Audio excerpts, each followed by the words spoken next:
Hello, everybody. It is 2 p.m. and like always, we like to start our webinars on time. And as everybody is starting to log on, if those of you who are on the webinar already, if you could please just give us a quick wave or hello in the chat to let us know that you can hear us okay and see us okay.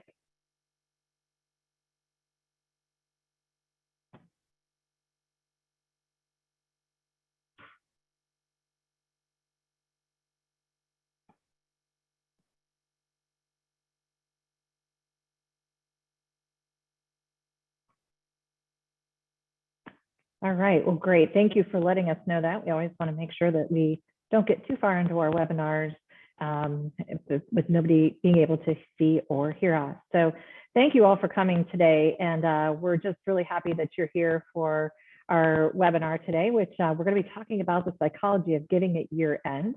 And this webinar actually is the second of a series of 3 webinars really talking about donor mindset and consumer behavior and really how that impacts giving at year end and how you as a nonprofit can approach your constituents and your donors and just really understand why they give a little bit better so that you can craft your messages and everything accordingly.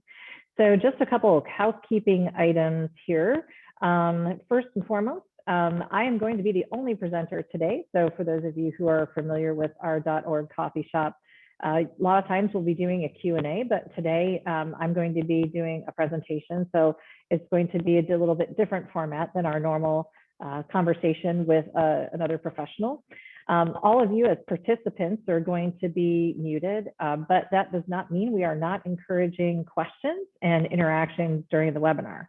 Those actually make the webinars better when our participants are asking us questions and making sure that we're getting you what you need, because that's really the whole point of these webinars, is to be able to provide you some information that you may not have had before.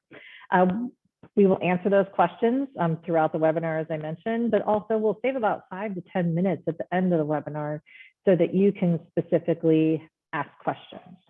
So as we get started, for those of you who don't know me, my name is Amy Wong, and I'm president of .org Solutions.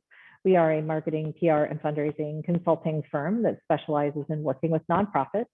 And we started our .org coffee shop webinar series in June of 2020, just as we were kind of getting into the beginning stages of the pandemic, as a way to provide some additional information to nonprofits to help them do their jobs better.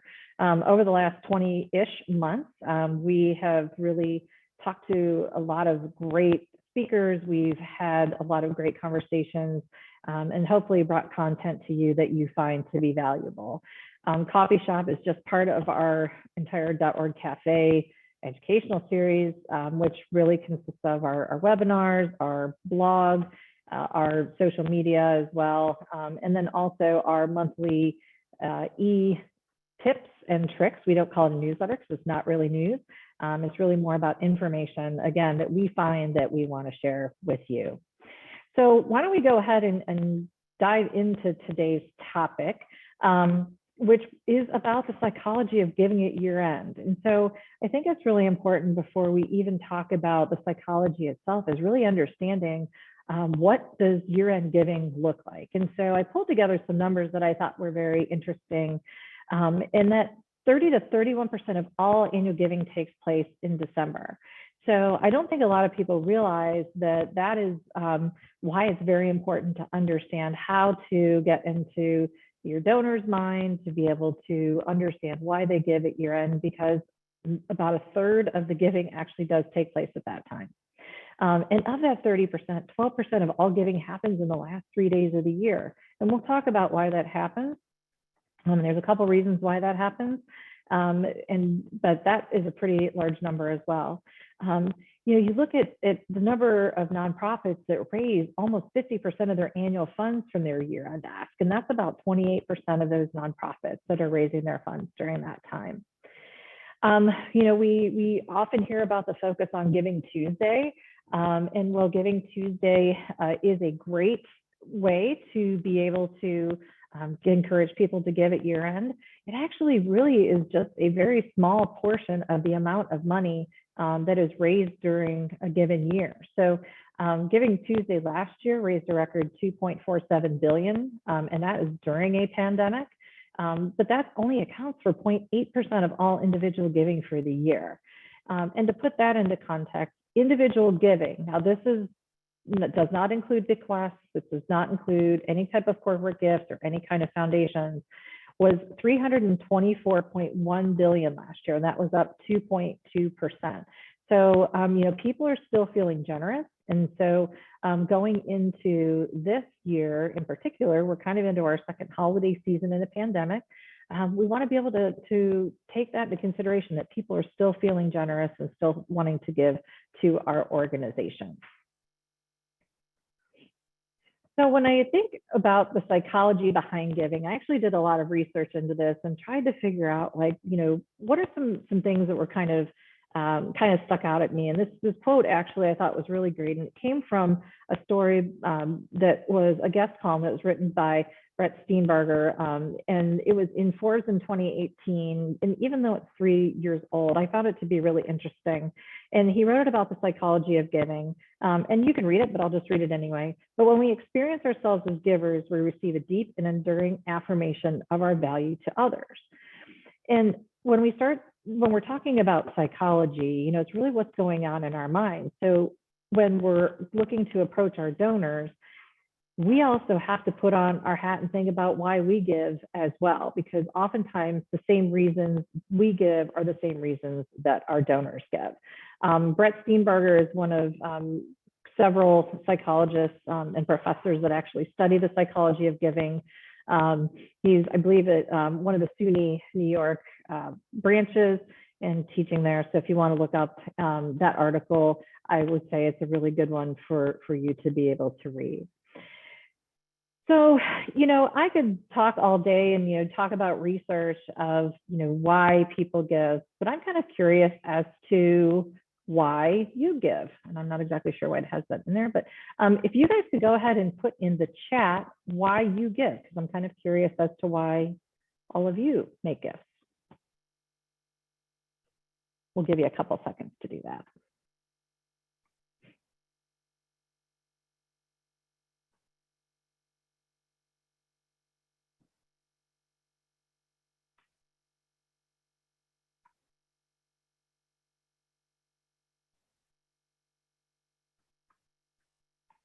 Okay, we have personal connection to the organization, to help others, because it's a cause you want to support.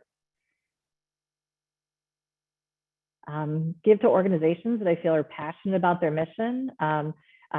This person gives more to orgs they personally feel, maybe know an executive director, and feel more connected, something that's close to your heart. These are all great reasons that people give. And it's nice to know that it's something that's personal to you, because giving is a personal decision. So in the research that I conducted, most of us give actually because of quite a few reasons, in fact. One is that we want to be generous and helpful. It makes us feel good. We actually activate the brain's pleasure centers when we make a gift, whether that is giving a gift to a nonprofit organization, or maybe giving a gift to someone else, helping someone, volunteering, actually just makes us feel good. We may give because we're grateful. So that could be that we appreciated a service that we received, or services that a loved one received. We could be grateful because an organization exists in our community to make our community better. But it's usually because there's some sort of gratitude being involved with that. We also want to invest in something that's meaningful to us. And, a lot of the data is showing that, younger people are giving to fewer and fewer nonprofit organizations, usually 2 or 3 at the most. And those are ones that are very, very important to them for a variety of reasons. We also want to feel like we're making a difference. I think, inherently all of us as individuals will, go through our days thinking, I really want to do something meaningful as part of my life. And giving is one of those ways to be able to do that. So, there's also the there's some other ways we give. A lot of times we give because we're asked. Some of those organizations that we give to because we're asked may not be something that we're super passionate about. We may participate in an event where somebody asks us to sponsor them, and we do it because that's a peer-to-peer ask where somebody's wanting us to be involved because of them. So we make a gift to that organization. For some people, it's about ego. They want the benefits of the notoriety of making a gift, and I would say that that's probably fewer people than fewer percentage of people that do that. But still, giving taps into our ego when we see our name on a building or it's in a book or something else. We also may have the fear of missing out. So maybe all of our friends are giving, maybe all of our friends are involved, maybe all of our friends are at the party, at the event.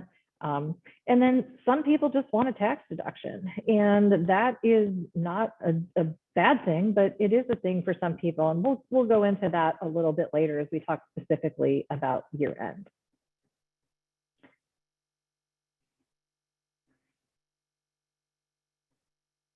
Sorry about that.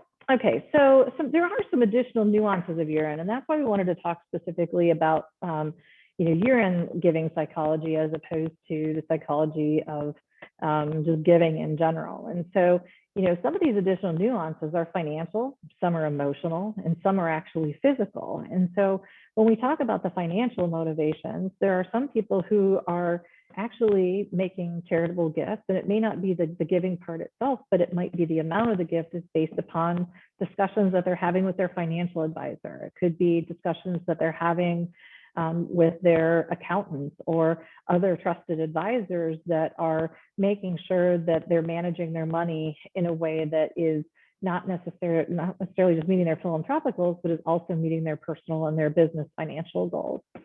Sometimes the financial motivations are also age-based, and you might have people who are of a certain age and they want to maybe make charitable gifts that they want to accelerate before they pass through an estate. So they might be making age-related gifts out of an IRA or other type of asset, or creating charitable trust as ways to, again, meet their philanthropic and their personal goals.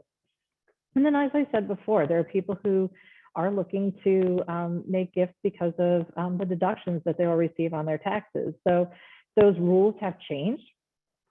Just as the rules for the estate tax and everything have changed, but those are reasons that people give from a financial perspective.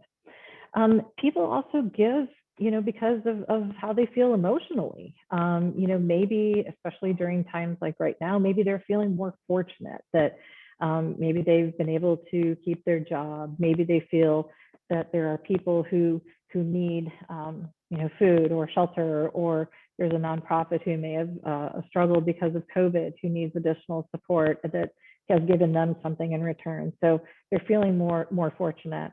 As I mentioned before, also the emotional side, you talk about feeling grateful. I think people during the holidays often have those feelings of feeling more fortunate and feeling grateful, and that holiday spirit often accelerated by the whole concept of gift giving, and also feeling that you want to give back and do some good things before the end of the year. Some of those emotional motivations that are different at year end. And when I say that they're different, I'm not saying that people don't feel these motivations during the rest of the year. It's just they seem to be very heightened around the holiday times, where most of these year-end giving appeals are taking place. And then also there's a physical motivation. So, how many of you are getting, I would say probably in the next month or so, our mailboxes are going to start to feel a little more full, whether it's with holiday cards or year-end appeals, all those kind of things that are bringing a heightened awareness to it. We've got Giving Tuesday that's coming out. There's, articles in the paper, and even those who are in constant communication or get actually newsletters and stuff from financial advisors and from others are talking about, the tax benefits of year-end gifts and how those can happen. We're getting, things from the Community Foundation and all sorts of others that are telling us that now is the time to give. So people have a much more heightened awareness from those physical motivations. And so, it's a great time to tap into some of that. And then also people are getting asked at work too. So, how many times have you been at work where you've said like, hey, we're going to sponsor a child at Christmas, or we're going to sponsor a tree, or we're going to do these other things. So you're getting a lot of different messages from a lot of different people. So you've got that heightened awareness. But the problem is that, these nuances can create some challenges for us as well. So, and those nuances actually, create lots of distraction. People are distracted more than ever now. And I know we've talked on previous .org webinars about the number of messages that, marketing messages that come our way on a daily basis. It's in thousands of messages that we get on the marketing side on a daily basis. And so, we need to make sure that we're figuring out how do we balance the messages that we know our donors and our prospects are receiving about giving, and that we're not overcompensating to try to get our message in front of people. So it's really a delicate balance at year end. And, from all the things that we're hearing and seeing now, like many of you I know are hearing and seeing now, there seems like the holidays are getting earlier and earlier than ever. Just being in Sam's Club and seeing all the Christmas decorations out already, and hearing about, I saw Walmart's Black Friday deals, I think are getting released or have been released today. And we're, so that whole holiday push is no longer starting on Black Friday. Black Friday is now, October, and it's just continuing on. So we have to make sure that we figure out how to, balance everything that's coming at people with the, feelings that they get of really why they want to give and wanting to be able to support or your organization at year end. So for those of you who were on our last webinar, we talked a lot about, getting inside the donor's mindset. And so I wanted to talk a little bit about this before we get into, how do we approach donors at year end. And so, it's some of the things that Meng-Hua Shear was talking to with us, it was really focused on things like our target audience. It's really having a very clear understanding of who your donors are, and how they actually resonate and interact with your organization.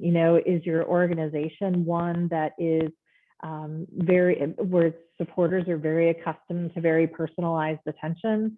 Well, if so, a generic letter is probably not going to go very far to, entice them to give. You might have a great volunteer base, and I know that volunteers still want to volunteer, and many have been able to get back into those roles in the last several months. They're probably going to have a different feel for your organization than maybe someone who gives sporadically. So knowing who your audiences are, whether it's donors or prospects, helps you better convey your message to them.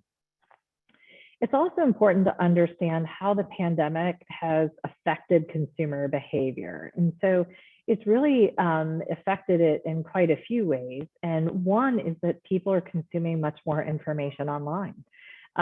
You think of your own habits. When none of us felt comfortable going to the grocery store, none of us felt comfortable going to a retail store. We ordered a lot of things online. And in that time that we were spending money and shopping online, we were also spending time looking things up online that maybe we had never spent time doing before. So there's a lot of consumer habits that were often spent, habits online that were often spent taking time looking for a refrigerator in comparisons or a car or things like that, are now taking those skills that they've really started to use a lot more, and they're researching things like your nonprofit. They're researching you know, a lot more information, using a lot more apps and using a lot more tools than they ever did before. It's too soon to tell, however, how much of that information is going to be, you know, super sticky. But, you know, the people are going to want to go back to a store, and you see that already. You know, stores are a little busier than they were obviously in the early stages of the pandemic. But, you know, certain buyer behavior I don't think is going to change, and I think some of that behavior is going to be, you know, there's going to continue to be a lot of use of the internet for non-consumer research. It's going to be researching organizations like your nonprofit to find out, you know, what you're about, what you're doing, and how you're benefiting the community. So I think ultimately, you know, regardless of their buying habits, consumers still really want to have something that has value. I don't think that that's something that's probably ever going to change. And then as that pertains to the nonprofit sector, they just want to feel that their donation matters. And so, you know, it's not just about this year-end solicitation at a time when they're trying to do something because it makes them feel good to do it. They also want to know that someone else is feeling good because of the gift that they gave and that your organization received from them. So how do we, you know, then tap into the donor's mindset? And again, this is just some notes from our last session, but for those of you who were not able to be on our last session, I thought these were relevant things to include here, is that, you know, one of the important things that you need to do is you need to make sure that people think the way you want them to think. You want them to want them, sorry, that you want them to think. So, you know, if you want somebody to feel as though that they're going to, let's take a, I don't know, let's take an arts organization, and let's say you're putting on a production. If you want your donors to think that that production is made possible because of them, and that, you know, the costumes are more beautiful and the scenery is more beautiful and the ticket prices are more affordable because of them, you need to tell them that. And, you know, the more you can actually give them things like statistics, you talk about things like, you know, messaging that focuses on, you know, how are you helping to change people's behaviors? How are you helping to change the organization?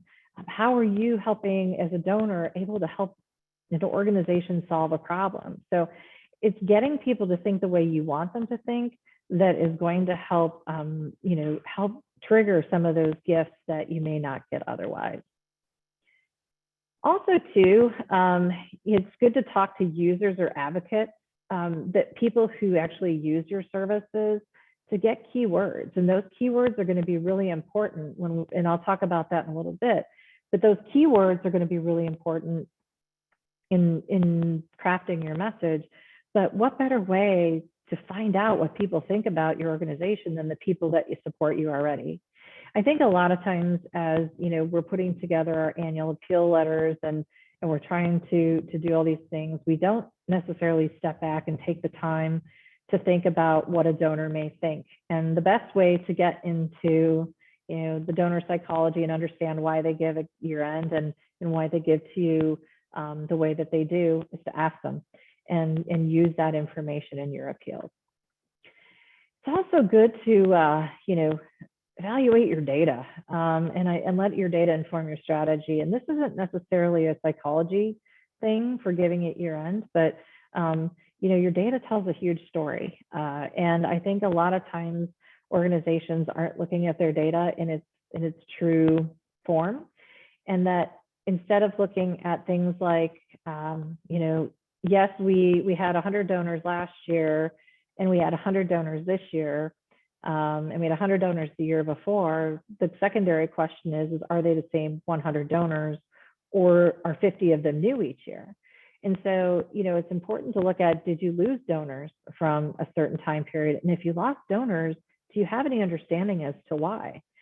And being able to correct some of those things and understanding why your donors don't give to you anymore is is a real, and there may be patterns that you can establish. So maybe, you didn't do an appeal in the same way the year before that you did the year before that. And those are things that can inform your strategy. Did you have a certain donor segment that performs better than others? So do you have your volunteers typically give more than maybe some people who came to one of your events? Do your donors that are at a certain age group tend to give more at year end than they do during a particular part of the year? And so being able to really dive into your data to understand when people give and who those people are will really help you, leverage that and be able to spend more time on those folks and hopefully bring in more money. Also, do you have a lapsed donor pool? If you have a lapsed donor pool, is there a possibility that they can return to your organization? Again, that goes to understanding your audience and knowing what you should have to say to them in order to bring them back. Or it may be that they just had to take a year off because maybe they had a job lapse during COVID. Just because somebody didn't give for a year or two does not mean that they're not necessarily inclined to give again. It's just their personal circumstances could have changed.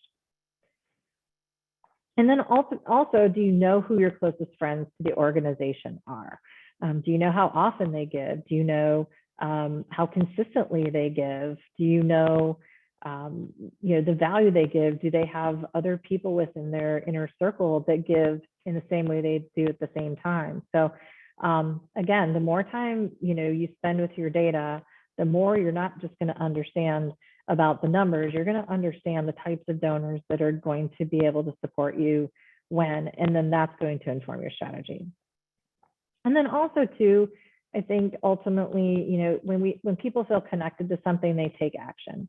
And so if you're able to connect your message, you connect your needs to the donors' desires and wants to help, then you're going to be able to connect with them and they're going to take some action.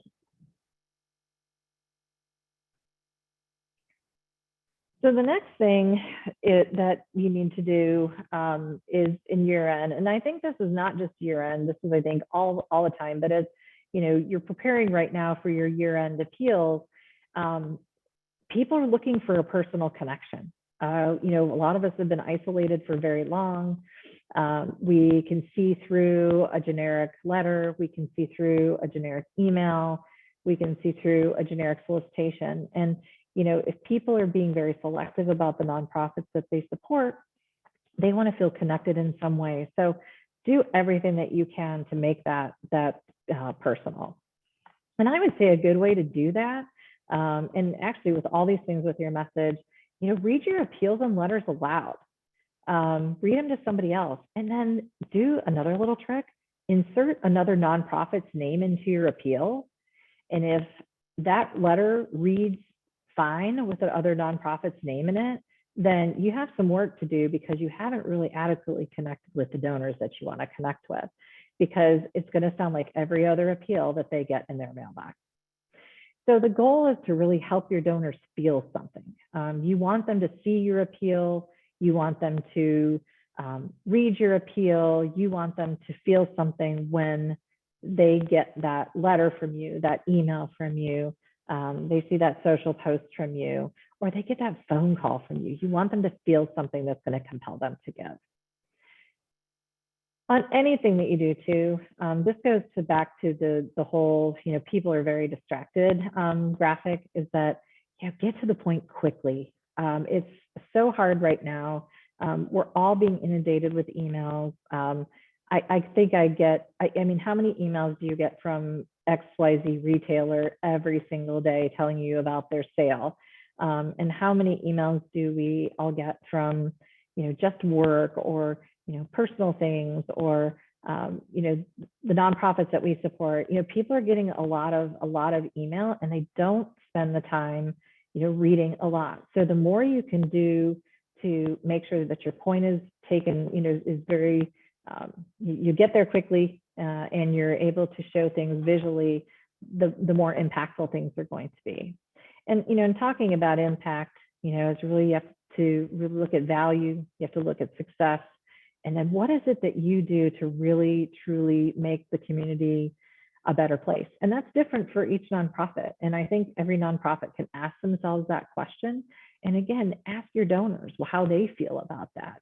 I think a quick phone call or two, especially to some of your donors who have been supporting you for a very long time, will be certainly appreciated. Especially some of the older donors, they are feeling isolated still, and may be able to give you some really great nuggets of information that you could use in your appeals. Demonstrate need.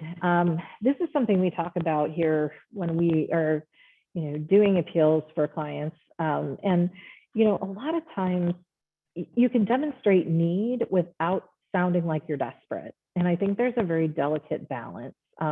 Everybody knows that nonprofits, really need support, but you can demonstrate need in a way that shows impact as opposed to, being desperate for dollars. I'm not saying that there aren't times when an emergency call to action is warranted, and those should be handled really very delicately and very honestly and openly. But I think most times that demonstrated need does not have to be desperate. And then make it appropriate for the audience and the platform. So, as you're developing your messages, you can't put exactly what you put on your letter, in your email appeals, and in your social media, but they all need to connect in some way. So make sure that everything connects and make sure that you're writing the appropriate way for the appropriate platform. Somebody is going to get a letter and they're generally going to set that aside, and they will likely read it if they choose to set it aside. Whereas with a social media post, somebody's scrolling, and they're just going to scroll right through until they make stop on it. Whereas an email kind of lands a little bit in between. If it actually makes it into somebody's inbox, then the likelihood of them reading it is most likely going to be a scan, or you're going to want to have bullets, or there's a short video or something that's going to be compelling. But all three of them, while they need to be connected, need to be developed in such a way that is going to, especially now at year end, is going to resonate with people, and is going to be something that they can either act upon quickly or they can put it away for later. So I did some some cool, through my research, some cool research, and I came upon a philanthropic psychologist, and apparently when she first started her work, she was the only philanthropic psychologist around. Her name is Jen Shang, and what she really talked about was, initially in her research, was what are some of the keywords that should be used when you are putting together an appeal, and what are some keywords that resonate with donors. And there were 9 that she came up with, which I thought were kind of neat. And they are in this little Wordle document here. And they're kind and caring and compassionate and helpful and friendly, fair, hardworking, generous, and honest. And I know just by reading those, I just feel like, oh yeah, that's the kind of person I want to be around, or that's the kind of organization that I want to be around. So consider using these words as part of your appeal and part of your strategy, because these are words that through her research have really fared very well and resonate specifically with donors.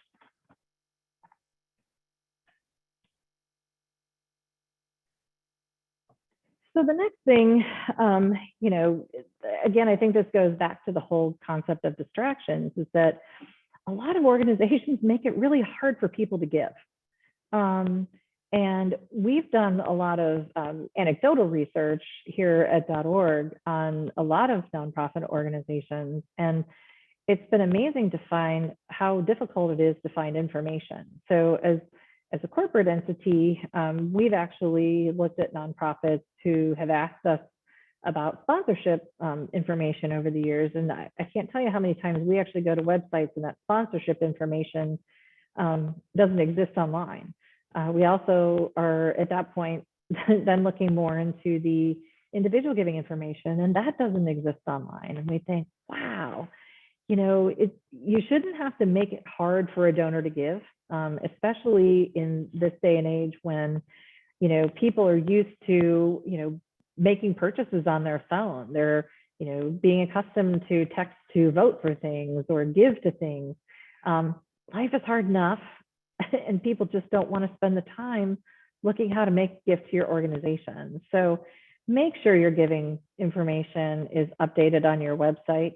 I think that, if you do anything, make sure that's done, because if you're using email, if you're using social media, even if you're using a traditional mailing option, people are less likely to write you a check, especially younger donors who many of them don't have checkbooks. They're going to want to be able to give to you online. So make it easy for them to find. Don't make the URL super long, and give them all the options that you can to make it easy to give. And speaking of options, make sure that you're giving your donors all sorts of options that fit within what they're looking to do. So obviously we all think about checks and credit cards, kind of the main way for people to give, but I'm just so surprised by how many organizations are not set up to accept gifts of stock. Our stock markets for the last several years have been at an all-time high, and there are a lot of people, because of COVID, have been hoarding cash, and so they are much less likely to, or where I should say, they're more likely to make gifts of stock, because doing so has financial incentives for them. And making gifts of stock are actually pretty straightforward for both the individual and the nonprofit. And so, being able to do that, you can do that through a brokerage firm. Some banks will set up that, but I do recommend financial services firms as a great way to be able to do that, just because they're dealing with trades all day long. And it's being able to have some simple instructions that they can help guide you through, that you can provide to your donors. And not only just accepting gifts of stock, but being able to market those giving options, and then marketing the benefits of those particular giving options, because a lot of people just don't know. And then also you think of things too that you might not think about, like, people making gifts out of their IRAs. The older donors may not necessarily want to give, again, out of cash. They might want to give out of assets. And IRAs are a great way to do that for people of a certain age, because they're not having to take maybe a required minimum distribution and being taxed on those distributions. So they want to be able to maybe give out of their IRA for the tax benefits of that as well. And then I think, it's good to let people decide. I mean, I think we're also used to having choices that, we want to be able to decide where our money is going. And so, if somebody wants to give, to support a particular project as opposed to your annual fund, just say thank you, and be able to do that. Unless, of course, I always will say this with a caveat, unless it is something that is completely irrelevant to your mission, I feel like organizations do have that option to decline gifts. But let them decide and let them have a choice. So the last thing I want to talk about in getting through the distractions before we take on some questions here in the next 10 minutes, or get through the distractions. And I've mentioned over and over and over, the distractions that people are going through. Right now, I think it's still very hard to tell, what we're still on a week-to-week basis as to how COVID is impacting all of us, how it's going to impact the holidays. Now we're hearing about supply chain. It's election season, so election mail is going to start coming. I don't know, for me, for those of us who are in Ohio, it's the 19th of October and the trees are still green. So to think that, the holiday season is upon us seems like it's so far away, and yet it's not. So, it's going to be critical for you to figure out and to be able to incorporate a lot of different ways to get through those distractions. And so multi-channel is definitely the way to go. We do have some webinars actually on multi-channel fundraising. I think we did one last year, and it is on our YouTube channel if you want to go look that up. But annual giving is more than just a letter, and it's more than just asking for, asking for a gift and then forgetting about it and hope it works. So that letter needs to have all those components that we talked about. Though it has to have the fields, it has to have the keywords, it has to have a good story, and it has to talk about how someone's gift is going to make a difference. But that needs to be supported by other things. So, writing emails that stand out. And so, email continues to be such an extraordinary way to reach people, even though we all complain about how many emails we get and how many we have to go through. There's a lot of great ways to write great emails, and the emails themselves have to be supported by great subject lines. The subject line and how you do that and how you send it are going to impact the open rates and how people respond to those. So it's writing subject lines that aren't too long. It's writing subject lines that aren't cryptic. It's trying really not to be cute, but really getting your point across of, we need your gift now, or support our effort to feed shelter animals, in the next 6 months. It's things like that that are going to really resonate with people, and it's going to bring them, bring that to their attention. And it also has to be more than one email, by the way. I will say that there is an organization who has a really cool calendar. It's called, they're called World Data, and it's WORLDATA, just one D. And they actually have some really great email calendars for both business to business and business to consumer. And they actually talk about like when the best days to send emails are, days to absolutely stay away from, and some other tips that they have on their website that are phenomenal that we've incorporated in some of the things that we've done. So I encourage you to check them out to try to find ways to make your email stand out. I say be social, and that doesn't mean just having parties and things like that. So if you have a year-end event, it's a great way to capture some year-end giving. But being social means, talking about giving on your website, but that can't be the only thing that you talk about. Online giving really needs to be driven by messages that are incorporated with your other daily messages. So if you're only putting social media posts out about your year-end giving, then you're missing a lot of opportunities. They should certainly be supplemented with great stories. They need to be supplemented with how money is being used, how people are being supported, and then also talking about your why with sometimes even just the soft ask. But to go back to my comment about your website, every social post, every social post, every email newsletter, all those things need to be directed to your website. So I just saw a question that popped up. So the calendar site that I mentioned, I'm going to type that in the chat right now. It's World Data. And like I said, it's just with one, and then also subject, I think it's subjectlines.com. I'm not 100% sure right off the top of my head. Sarah might be able to look that up for us, but it's guy's name is Jay Schwenlinson or something like that. But I think she can look that up for us, and we can put it into the chat. But they're very helpful. And every time, and the one thing he always says, which I think is really fascinating, is make sure that if you are going to those sites and you're looking at those calendars, know that email, digital marketing, everything that you think you had finally figured out will change in 3 to 6 months. So it's critical to keep tabs on those things and continue to stay up to date on those. Thank you, Sarah, for putting that up there. So it's subjectline.com.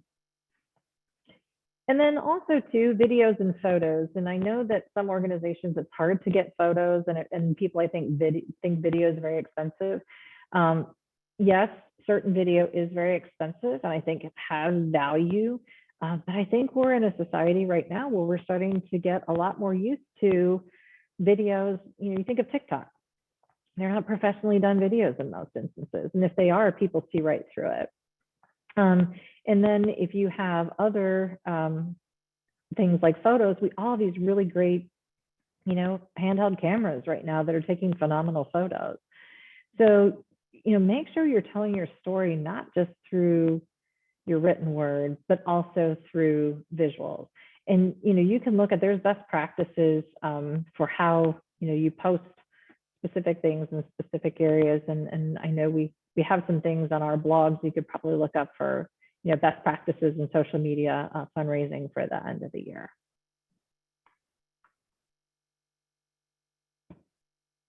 Sorry here. So, as we're kind of wrapping things up here today, and I wanted to leave a little bit of time for questions. I got through some of that a little faster than I thought. But, donor psychology, I think the first thing that we can do when we think of psychology is how do we approach giving, and how do donors approach giving, and then how do we then use that to frame our messages. We did have actually a question that came up. How do you make your mailer stand out to a donor in a sea of other end of year mailers? Okay, there's a couple tricks here. And I think this one's so interesting. And I learned this from our mail guy, who's from Eric Buala from Rapid Mail, who did a session with us last, August of 2020, I think. And he said this was like really fabulous. So, I think a lot of us spend time like, what should the design of the outside envelope look like? And how can I make it so that people are going to take a look at it? He actually said, and again, this may have changed, but I still open these. People open envelopes that they don't know what's inside. And if you're sending a plain envelope to somebody, the likelihood of them opening it up is statistically higher than if you send a very, very well designed envelope. So let's say you're sending a legal envelope, or maybe it's an invitation, something that looks like an invitation. Think of what would be something that someone would open if they got it from you. And so I think that's step number one. I think it's to get them to open it, because if people aren't opening the mailers, then they are not even going to get to your ask. I think number two, I'll go back to the keep it, the KISS principle. So, make sure that your letters aren't just reams and reams and reams of text. Make sure you're breaking things up by visuals. You're breaking things up by bullet points, using underline, bold, maybe pull things out in a couple of different colors. Don't put piles of things in your mailer. One, it's expensive for you, but also two, donors aren't going to read it. So I'll always go back to that whole people are distracted and how easy can you make it for people. We're huge fans of the simple 8.5 by 14 letter. You have your tear off sheet at the bottom, which is your pledge form, has all the information that people are going to need to either make a gift that way or drive people to your website.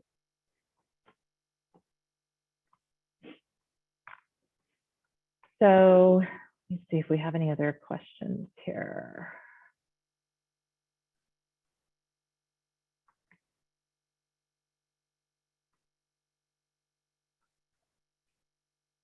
All right, looks like we've answered our questions.